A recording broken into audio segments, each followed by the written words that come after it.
Hi there, it's Rose. Welcome back to my channel. So today is March 25th, and on the 25th day of every month, I am crafting for Christmas.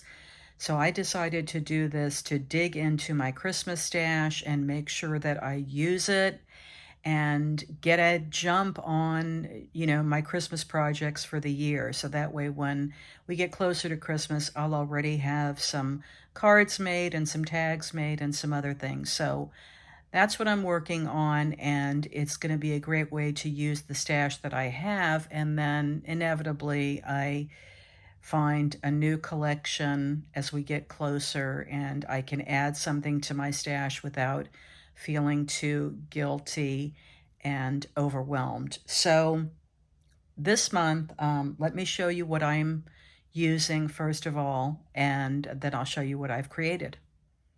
So for this month, I've decided to use this really beautiful paper collection from Parklane. Now, I know a lot of you remember when Joanns went out of business, one of the last things that we were able to get were some of their Christmas paper collections for that year. So, yeah, I did stock up on the 6x8 of this pattern collection. It includes 24 accent tags as well as 48 sheets. And I thought this collection was so cute when I purchased it, and I really didn't get a chance to use it last year. So, if you have this in your stash, you may recognize it.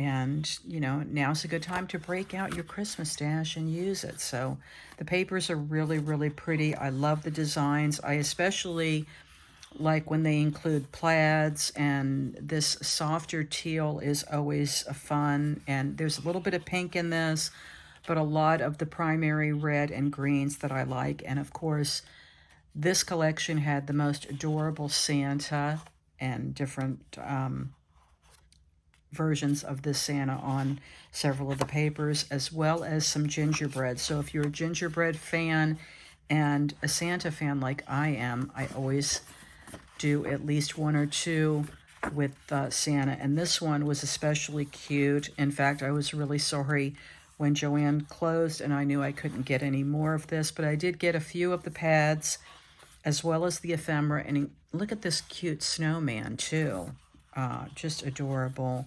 And some holly, and of course some candy canes and peppermints. And then here's the cut aparts, and they're super, super cute. So this is the collection that I wanted to use for this month. I used some of the ephemera, and then I also brought in the scrapbook.com glitter paper, 5 sheets of each color, and they're the primary colors. And their glitter paper is thin, but there's definitely no fallout. So really, like, I just absolutely love the red, the Christmas red. And then there's also a great color for Halloween. I used this gold this month. I did not use the green, but it's a beautiful Christmas green. And then there's also the primary colors of this really pretty blue and purple. So I think I purchased this last year, or it may have actually even been a free pad. Look at this purple for Halloween. This is going to be a great color. So I really do like their glitter paper. The one thing they have to keep in mind is it's very thin, which is very nice for doing die cuts. But the really great thing about it is there's absolutely no fallout from, glitter paper. Sometimes you have to be careful with what you pick up. So this is great. You can probably still get this rainbow glitter paper on scrapbook.com. And it's 5 sheets of each color, and it's 4 1/4 by 5 1/2. So I decided to make Christmas cards. I never seem to have enough Christmas cards, and as we get closer, the pressure to make is always on. So getting a good jump on Christmas cards, and of course I wanted to use the Santa paper, and I think he's so cute in the red truck, and kind of getting ready to check his list in that one. And this 'Tis the Season to Be Jolly, and I've popped that up. Again, here I've layered some green paper from my stash, some red foil paper, and then the paper from that Parklane pad. Now I've left all the insides of my cards blank so that as we get closer I can stamp a sentiment or just write my message on the inside.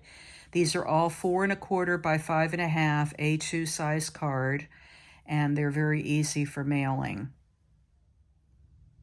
Now, when I'm crafting for Christmas, I usually stick with the primary colors of Christmas, which are the red and green. But every once in a while, I like to sneak in some pink Christmas because it's just so pretty. And I couldn't resist this sheet that had the gingerbread on it. And I just thought the pink was really pretty here. And also, I like the turquoise.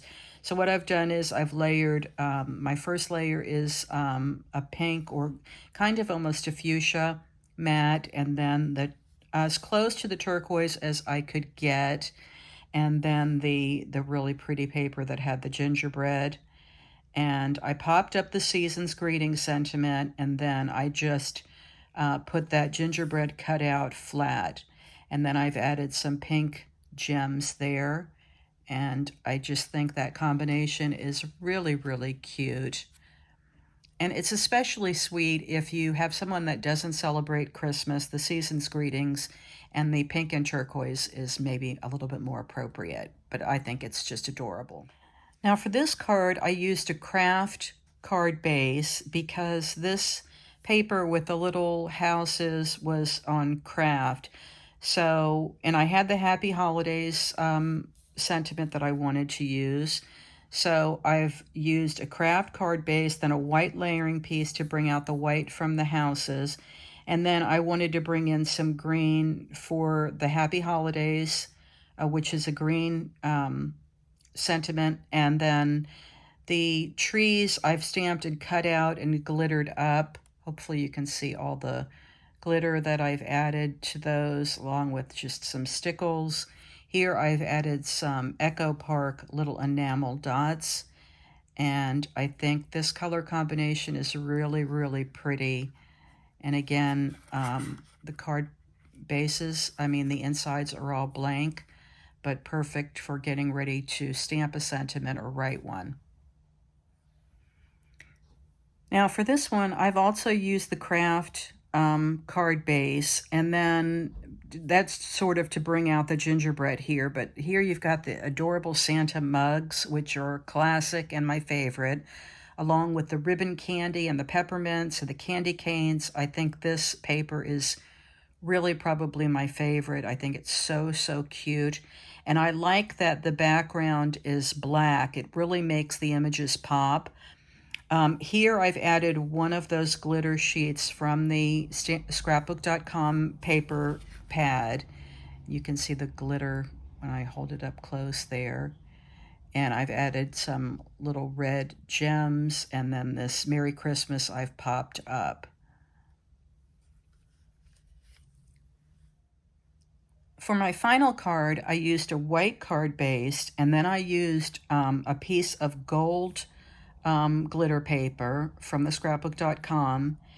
I die cut some snowflakes in different sizes, and then I took some of the stickles that I had and just glittered them up a little bit. I think the snowflakes really have to have some glitter, but they're really some of my favorites to die cut. I love the shapes, and I thought it was perfect for the Let It Snow sentiment, and then this red paper with the snowflakes as well. I think that's really, really pretty.